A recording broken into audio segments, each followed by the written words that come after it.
Respected brothers and sisters, Assalamu alaikum wa rahmatullahi wa barakatuhu. The topic of this short lecture is, why did the messenger, the last prophet, not write a book of Islam with his own hand? Contemplate, Allah sent down his exalted book, Al-Quran, for the guidance of the mankind. People read, accept and follow Al-Quran and become Muslims. So when people, by following Allah's book, become Muslims, then Allah is their Ilah, authority. The overwhelming majority of the last and lost Ummah say that one who does not accept man-made Sahasitta is not a Muslim. So if to become a Muslim one has to follow whatever is in the man-made Sahasitta, then Imam Bukhari and other Imams are his authorities, Ilah. Whereas, as a matter of undeniable fact, the messenger did not write with his own hand a book of his own explanations of Al-Quran that he made for the people of his time. Why? Just why? Because then there would have been two books, two authorities of Islam, one by Allah and the other one by the messenger. Whereas there is only one Ilah, only one authority, and he is Allah, and the messenger is never an authority. In chapter 12, verse number 40, Allah declares, "Surely the hukum, law and judgment is for none but Allah." Hukum is for none but Allah, who is the only Ilah, the only authority.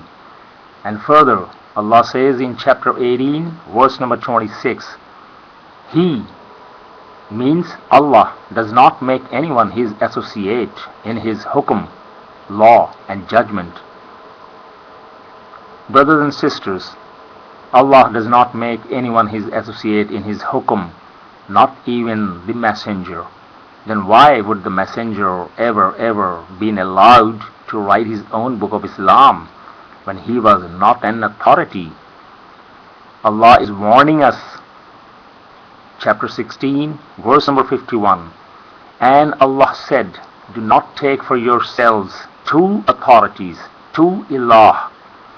He, Allah, is the only one Ilah, authority, so you fear only me." Allah has forbidden to take two authorities. Here in the above quoted verse, chapter 16, verse number 51, Allah mentioned two Ilahs. It means if there had been two Ilahs, two authorities, then for sure, after Allah, who would have been the second Ilah except the messenger himself? Whereas it is not so.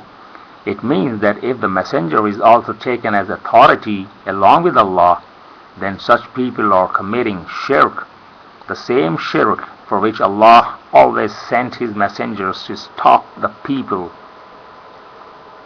That is why Allah did not allow his exalted messenger to write his own explanations of Al-Quran that he made for the people of his time. Allah took his own book in his protection and left the explanations of Al-Quran made by the messenger unprotected, and thus Allah himself let it lost forever.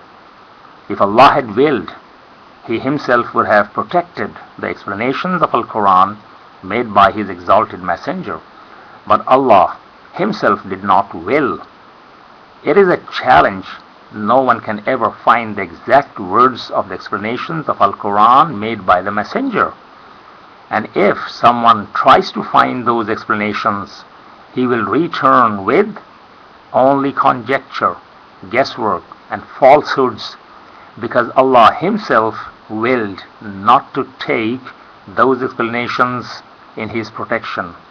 So simple to understand this matter. So why did the messenger not write his own book of Islam? Because he was not Ilah, authority, hukum, lawgiver. Do you have Iman in your Allah as your authority?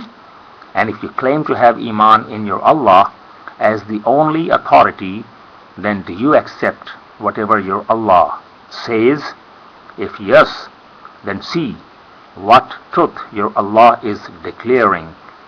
Chapter number 4, verse number 82. Do they not then reflect upon the Quran? And if this Quran had been from any Ghairillah, other than Allah, they would have found therein much contradictions. Brothers and sisters, contemplate. Are all the messengers not Ghairillah? Yes, indeed, they are all Ghairillah. It clearly means that even if the messenger had written a book of Deen, Al-Quran, with his own hand and with his own understanding, Allah declares that there would have been much contradictions because the messenger was not Ilah, authority, hukum, lawgiver. The messenger was only the deliverer of the hukum and not an initiator of any hukum. Thank you very much, brothers and sisters.